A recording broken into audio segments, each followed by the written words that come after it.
as journalists, have to provoke, cajole, demand that science starts understanding these linkages, starts joining the dots as far as the impact of climate change is concerned. But also as journalists, we should be careful in not saying everything is climate change.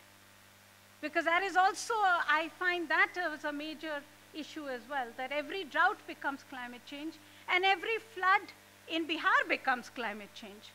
Floods in Bihar are also because we've completely messed up the embankments of Bihar. Floods in Delhi also happen because we have destroyed all the drains of Delhi so that when it rains, the water has nowhere to go but our homes. So every one of these stories is layered. And unfortunately, in the world we live in, it's often difficult to tell a layered story. But that's the challenge of climate change.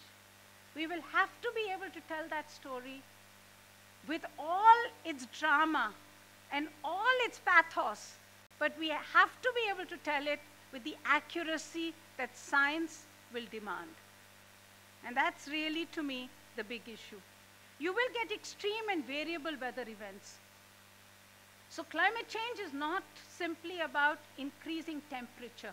It is about increasing variability in weather events. In this region, we will get more rain. So be very clear.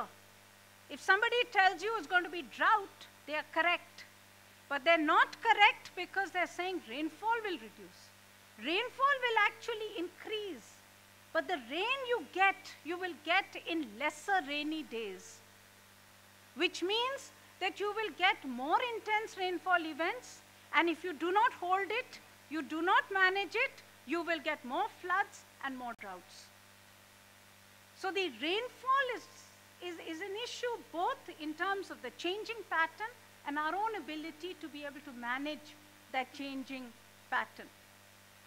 You will get more intense tropical cyclones, more hurricanes, and Professor Dubey in the afternoon will try and take us through what is happening in terms of the research on that in the country.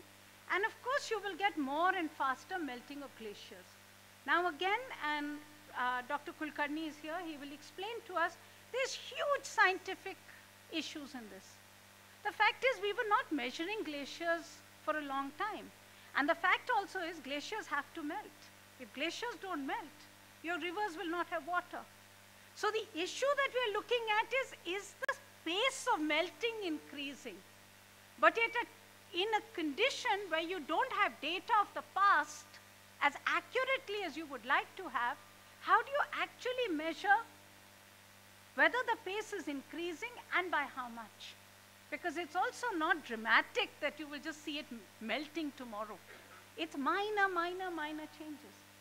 So that's really where we have to begin to understand the science.